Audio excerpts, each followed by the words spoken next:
Not everyone who smiles at you wants you to rise. Some smiles are not warmth. They are camouflage. They exist to stay close, close enough to observe you, close enough to understand you, close enough to influence you. The most dangerous intentions never announce themselves. They don't come with warnings. They don't come with obvious hostility. They come quietly. They sit beside you. They listen patiently. They laugh at the right moments. And because they never oppose you openly, you never suspect them. At first, everything feels normal. Conversations flow. Laughter feels familiar. Trust feels natural.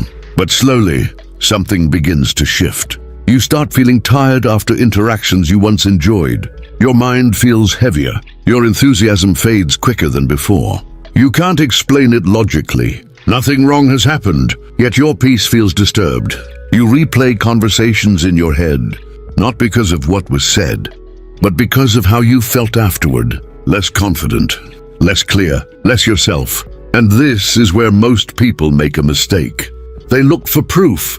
They wait for betrayal to become obvious. They expect harm to look aggressive. But real damage is subtle.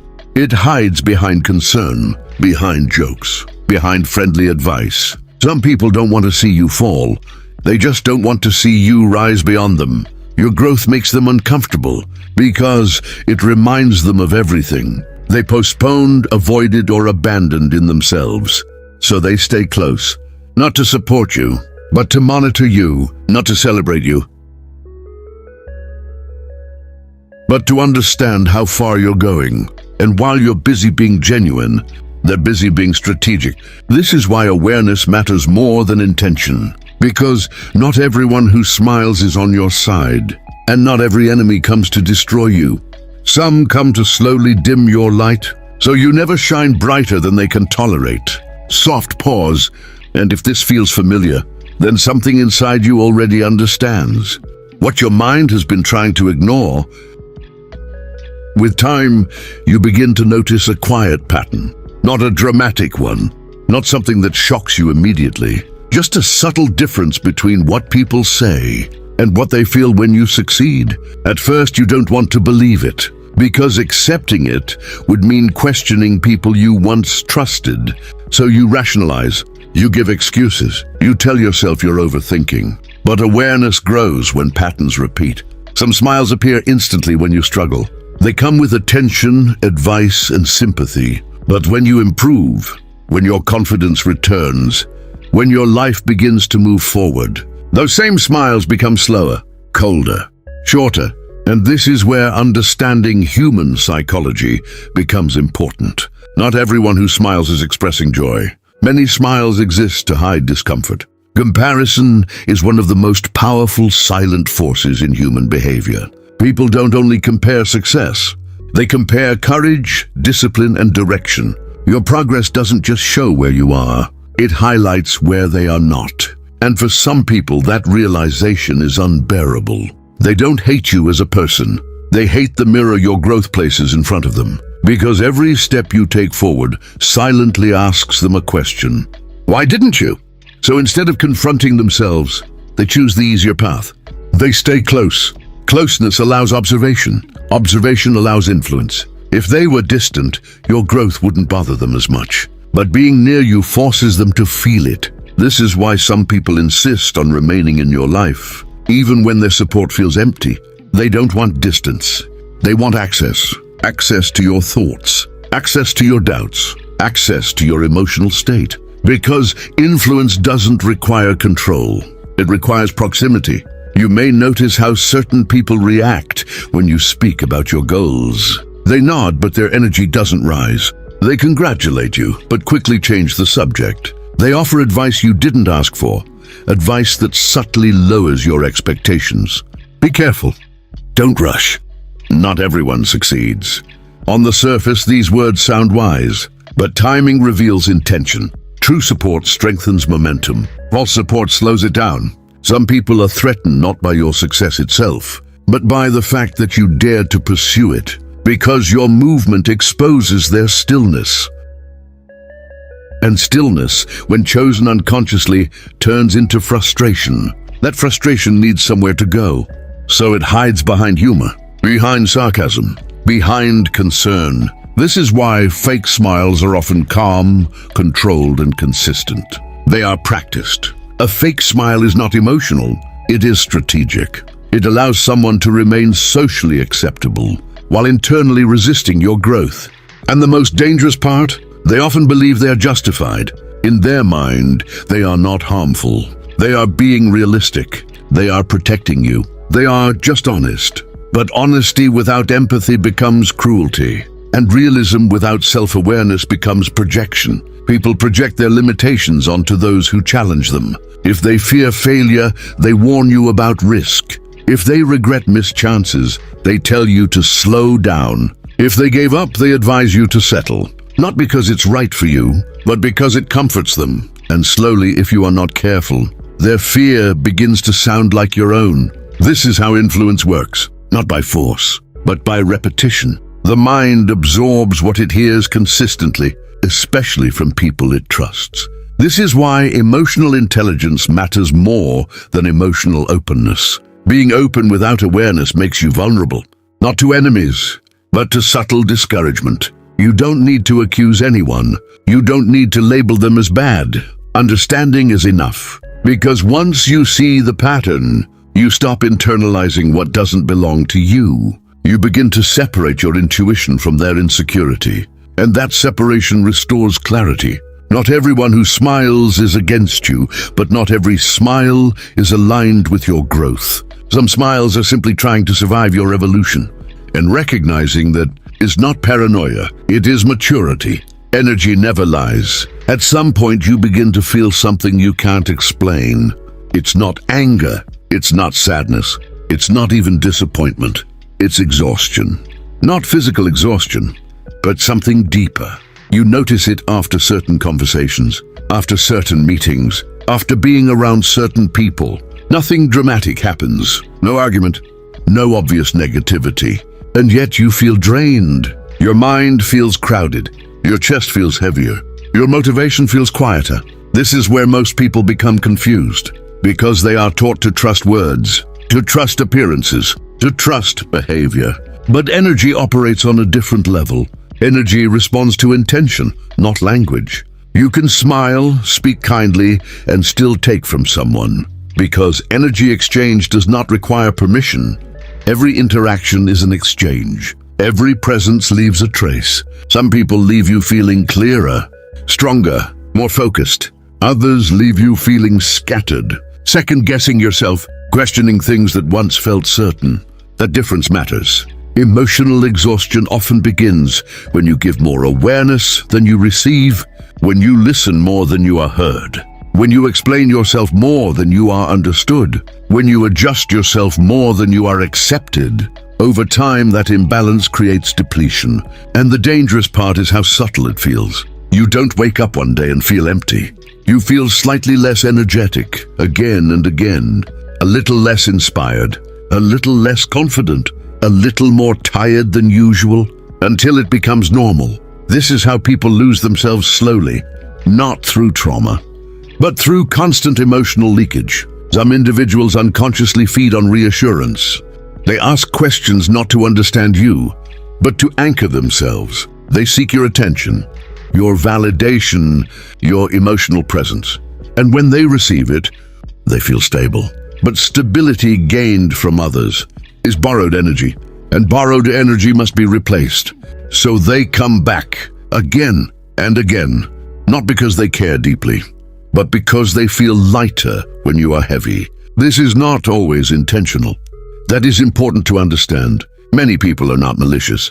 They are unaware. They never learned how to self-regulate, how to process their own emotions, how to sit with discomfort. So they outsource it to friends, to partners, to anyone willing to listen. But empathy without boundaries becomes a liability, because the more you absorb, the less you have for yourself. You may notice how your tone changes around certain people. You become more cautious, more careful with words, more alert. That alertness costs energy. You may notice how conversations revolve around their problems, their fears, their frustrations. And when it's your turn to speak, the attention shifts. That imbalance is not coincidence. It is a pattern. Energy drain is rarely caused by one big moment. It is caused by repetition, by being the emotional container, while others remain uncontained. And over time, your nervous system begins to protest. You feel restless without reason, anxious without a clear cause, irritated without direction. Your body is responding to overload because the body does not process manipulation logically. It processes it chemically. Stress hormones rise, focus declines, fatigue settles in, and if you ignore these signals long enough, you begin to believe something is wrong with you. You think you're losing motivation, that you're becoming negative, that you're burning out. But sometimes, you're not tired of life. You're tired of certain people. This is why emotional awareness is more important than emotional loyalty. Loyalty without discernment becomes self-betrayal. You are not required to be endlessly available. You are not obligated to carry what is not yours. You are not responsible for stabilizing others at the cost of your own peace. Energy must be reciprocal to be healthy. Giving is natural, but constant giving without renewal leads to depletion, and depletion makes you easier to influence. When you are tired, you doubt yourself more. When you are tired, you accept less. When you are tired, you shrink. That shrinking benefits those who are uncomfortable with your strength. This is why protecting your energy is not selfish. It is foundational. Before clarity, before growth, before peace. Because when your energy returns, your intuition becomes sharper. You start noticing what you once ignored. You feel drawn towards silence instead of noise. You choose fewer people, but deeper alignment. And that shift changes everything. Not every relationship needs to be dramatic to be damaging. Some only need to be draining. And recognizing that is the beginning of reclaiming yourself. Kindness used as control. Sometimes control does not arrive with force. It arrives quietly. Wrapped in kindness, it speaks softly. It remembers favors. It reminds you of the past.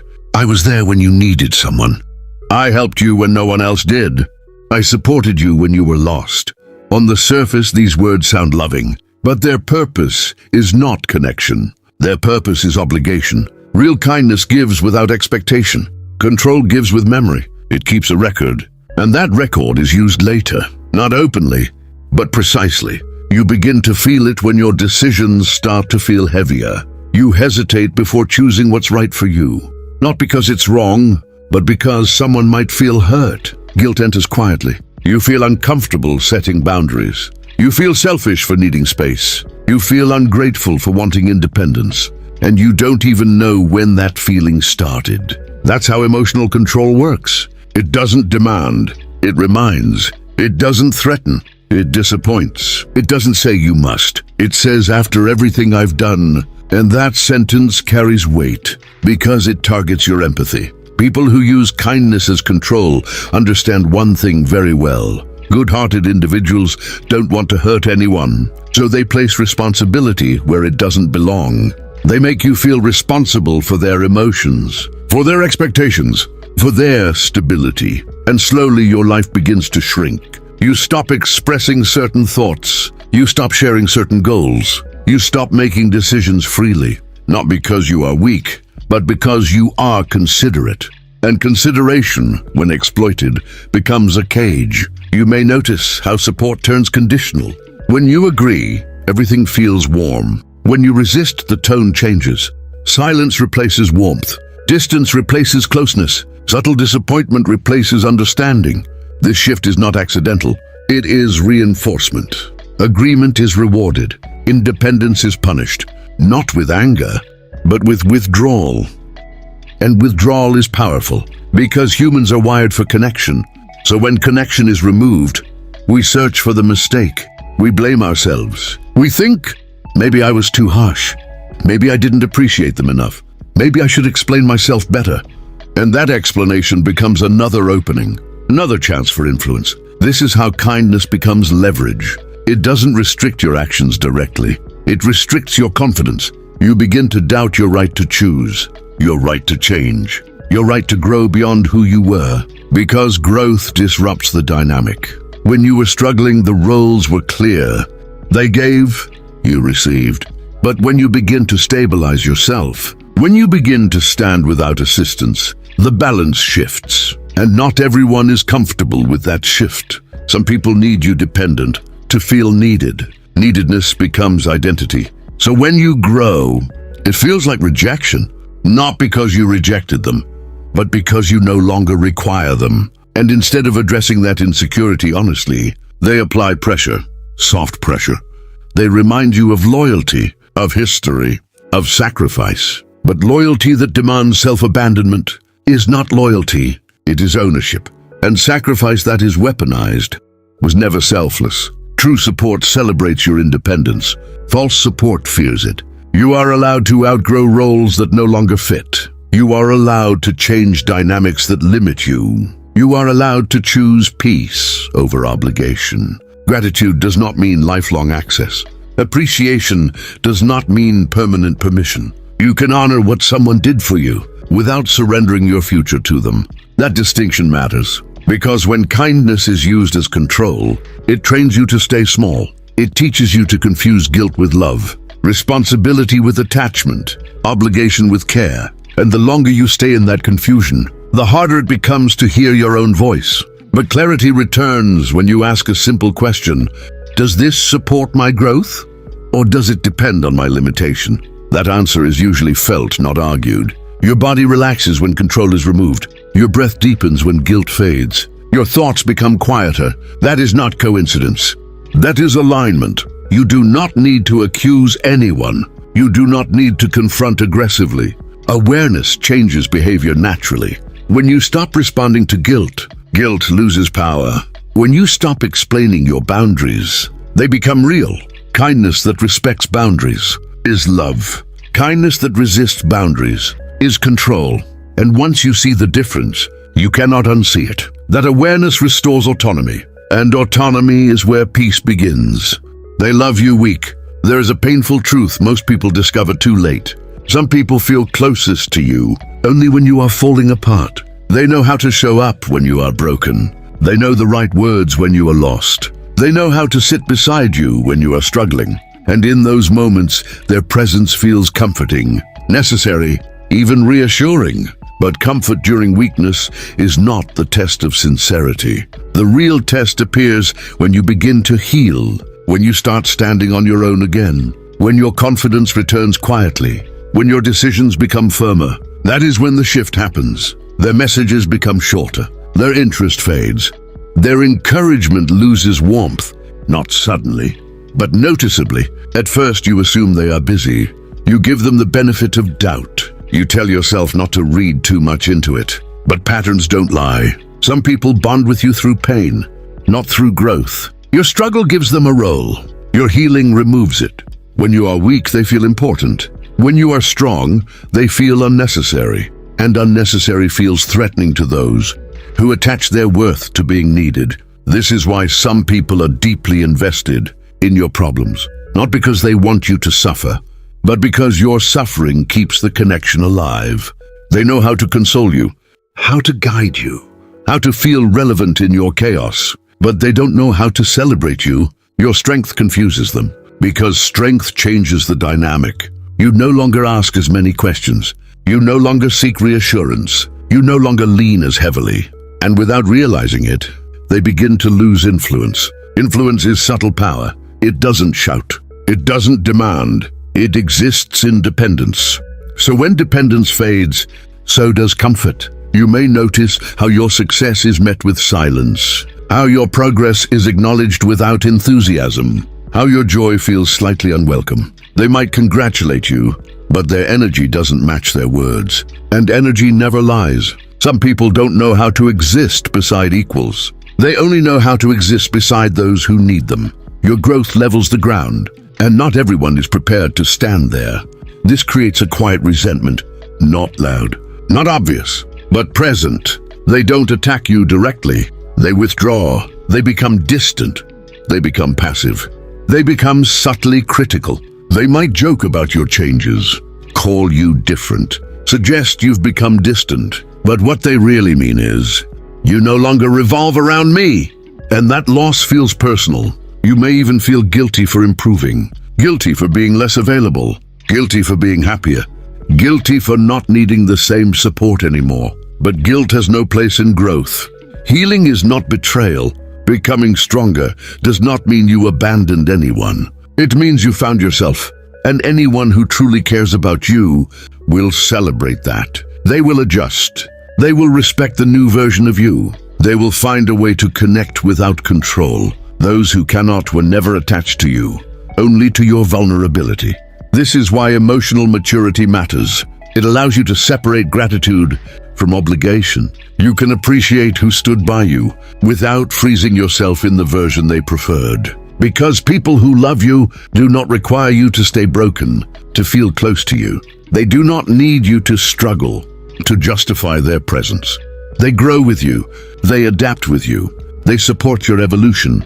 And those who don't reveal something important, not about you, but about themselves. You don't need to confront them. You don't need to accuse them. Awareness changes your behavior naturally. You stop over-explaining. You stop shrinking your joy. You stop apologizing for progress. You allow distance to exist without panic. And in that space, truth becomes clear. Some people were chapters of healing, not companions for wholeness. They helped you survive. But they are not meant to walk with you forward. And that realization is not cruel. It is honest. Because clinging to those who prefer you weak keeps you weak. Letting go allows strength to settle, and strength is not loud. It is calm, grounded, self-directed. When you no longer need validation from those who benefited from your pain, you reclaim something essential, your dignity. And dignity is where true peace begins. The body warns first. There is a language your body speaks, long before your mind catches up. It doesn't use words. It doesn't argue. It doesn't explain. It reacts. A tight chest, a shallow breath, a sudden heaviness you can't place. Nothing is visibly wrong. No one has said anything offensive. The environment feels normal, and yet something inside you feels unsettled. Most people ignore this signal. They label it anxiety. They call it overthinking. They push through it. But the body does not react randomly. It reacts to incongruence. When words and intentions don't align, when energy feels invasive, when presence feels unsafe on a subtle level, your nervous system notices before your logic does. Because logic is slow, and survival is not. You may notice how your posture changes around certain people. Your shoulders tense, your jaw tightens, your breathing becomes shallow. These are not habits. They are responses. Your body is preparing to protect you from something it doesn't fully trust. This reaction is not weakness. It is intelligence. The body stores information the mind dismisses. Every uncomfortable interaction, every moment you felt dismissed, every time your boundaries were crossed, it remembers. So when you are near someone who has repeatedly caused emotional friction, your body anticipates impact, even if your mind insists everything is fine. This is why some people make you feel anxious without doing anything wrong. Because harm does not need to be dramatic to be real. Subtle pressure accumulates. Being constantly misunderstood, being subtly judged, being emotionally monitored. Your body senses these patterns and responds with alertness. Alertness consumes energy. That constant state of vigilance creates fatigue, and over time fatigue turns into anxiety. But that anxiety is not irrational. It is unresolved awareness. Your body is asking a question your mind is avoiding. Why am I tense here? When you silence that question repeatedly, the body speaks louder. Restlessness, headaches, difficulty focusing. These are not random symptoms. They are messages. Your body is designed to move you towards safety, not politeness. But many people override instinct to maintain harmony. They stay in environments that drain them because leaving feels rude. They tolerate discomfort because confrontation feels heavy, and slowly the cost accumulates. You may notice how calm returns when certain people are not around. Your breathing deepens, your thoughts slow, your body relaxes. That contrast is information. Peace is not accidental. It emerges when alignment is restored. Your body relaxes in spaces where it doesn't have to defend you, where it doesn't need to stay alert, where your presence is not being measured, judged, or subtly managed. This is why intuition is not mystical. It is physiological. It is pattern recognition below conscious awareness. Your body is processing thousands of signals per second, tone shifts, micro-expressions, energy changes. Your conscious mind catches only a fraction of it. So when your body reacts, it is responding to data, not imagination. The mistake many people make is demanding proof. They want clear evidence, a specific incident, a dramatic betrayal. But by the time proof appears, damage has already occurred. The body doesn't wait for permission to protect you. It reacts first, so you can choose later. Ignoring that reaction trains you to distrust yourself. And self-distrust is dangerous, because once you stop listening inwardly, you become easier to influence outwardly. You begin to question your perceptions. You rely more on others' interpretations. You dismiss your own discomfort. That is how people remain in draining dynamics, longer than necessary. The body is not asking you to accuse anyone. It is asking you to pay attention, to slow down, to notice patterns, to adjust exposure. You don't need to dramatize it. You don't need to explain it. You need to respect it. When you honor bodily signals, clarity increases. You begin to choose environments that support regulation, not tension. You choose conversations that feel mutual, not performative. You choose distance without guilt. And guilt fades when your nervous system feels safe, because safety restores presence. When your body is calm, your thinking becomes sharper. You notice things more clearly. You respond instead of react. You trust yourself again. That trust is powerful. It doesn't isolate you. It protects you. And protection is not fear-based. It is wisdom applied. Your body has been protecting you this entire time. The question is not whether the signal exists. The question is whether you are willing to listen, because the body warns first, always.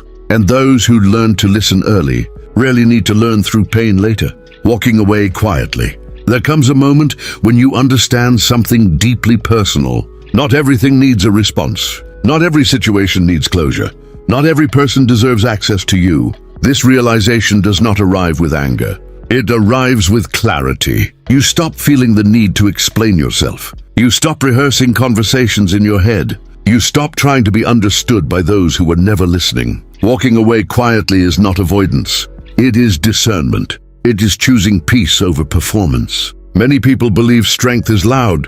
They think power announces itself. They think leaving must be dramatic to be justified. But the strongest exits are silent. They happen internally first. You withdraw your emotional investment. You stop reacting. You stop offering more than what is reciprocated. And slowly distance forms, not out of bitterness, but out of balance. You begin to understand that explanation is often wasted on people who benefit from misunderstanding you. The more you explain, the more material you give them to manipulate. So you choose restraint. You speak less. You reveal less. You protect what matters. Silence becomes a boundary, and boundaries don't need permission to exist. They don't need approval. They don't need validation. They need consistency. Walking away quietly does not mean cutting people off harshly.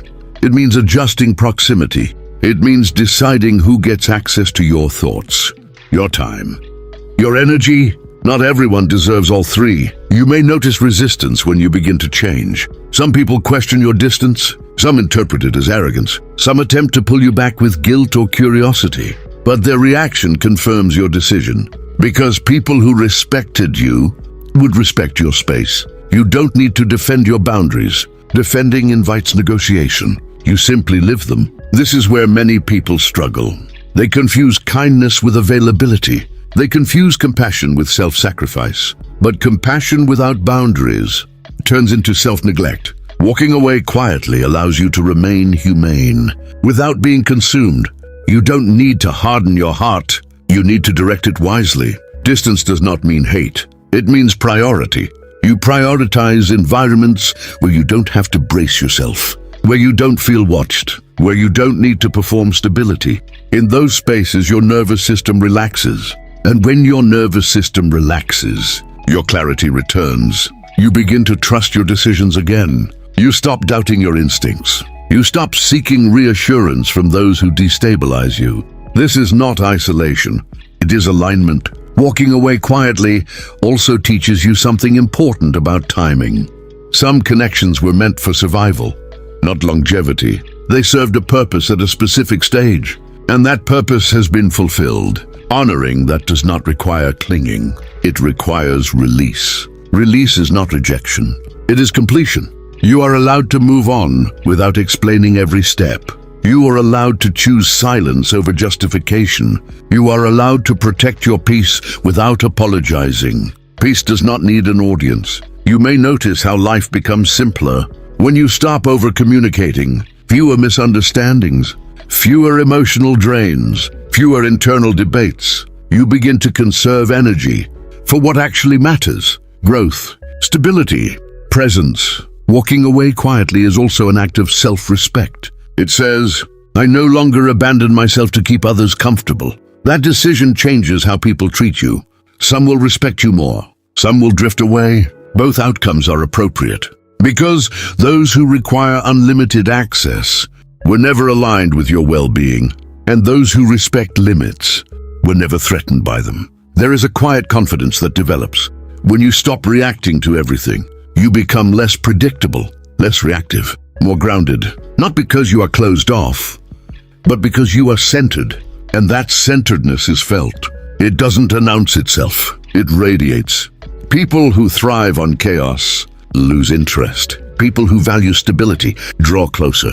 That natural filtering is not intentional. It is a byproduct of self-regulation. If these words resonate with you, it's not by accident. It means you've reached a point where noise no longer feels normal, where peace feels necessary. Walking away quietly does not end relationships violently. It ends them honestly, without blame, without explanation, without regret. Because when clarity arrives, you don't need permission to protect it. You simply do. And that choice, made calmly, consistently, and without announcement, is one of the strongest decisions a person can make. The closing. At some point, everything becomes quiet. Not around you, but inside you. The constant analysis slows down. The need to explain fades. The urge to prove disappears. You stop asking why people acted the way they did. You stop replaying conversations in your head. You stop searching for validation in places that never offered understanding. Clarity does that. It simplifies. You realize something important. Not everyone who smiled at you was meant to walk with you. And that truth no longer hurts. It grounds you. Because once you see clearly, confusion loses its power. You understand that people act from their level of awareness, from their fears, from their unresolved limitations. Some smiled to stay close. Some stayed close to feel important. Some felt threatened by what you were becoming. None of that defines you. It never did. What defines you is how you responded. Once you became aware, you chose not to harden. You chose not to retaliate. You chose not to become bitter. Instead, you chose distance. You chose boundaries. You chose peace. That choice required maturity. It required resisting the urge to explain yourself to people who had already decided how they would see you. It required letting go of the hope that everyone would understand your intentions. Understanding is not guaranteed. Alignment is, and alignment begins within. You begin to feel lighter when you stop carrying what is not yours. You no longer take responsibility for other people's discomfort with your growth. You no longer apologize for becoming stronger, calmer, clearer. You accept a simple truth. Growth changes dynamics, and not everyone benefits from that change. This acceptance frees you. You no longer see distance as loss. You see it as refinement. Life becomes quieter, not empty, but intentional. You choose fewer conversations, fewer explanations, fewer emotional negotiations. And in that reduction, your presence deepens. You become more present with yourself, more honest about your limits, more respectful of your energy. Peace becomes your baseline, not something you chase. You stop confusing chaos with connection. You stop mistaking intensity for depth. You learn that real connection feels safe. It doesn't require vigilance. It doesn't demand performance. It allows you to breathe. That is how you know you are aligned, not by how much you give, but by how much you can remain yourself. Without shrinking, you no longer fear being alone, because solitude with clarity is not loneliness. It is strength. You understand that walking alone for a while is sometimes necessary to remember who you are without influence. And when you do reconnect, it will be with people who respect your silence, your boundaries, your evolution. People who don't need you to stay small, to feel secure. People who smile and mean it. This awareness changes how you move through the world. You listen more than you speak. You observe more than you react. You respond instead of defending. You stop chasing acceptance. You stop explaining your worth. You stop negotiating your peace. Because peace is not negotiable. You didn't lose people. You released misalignment. You didn't become distant. You became discerning.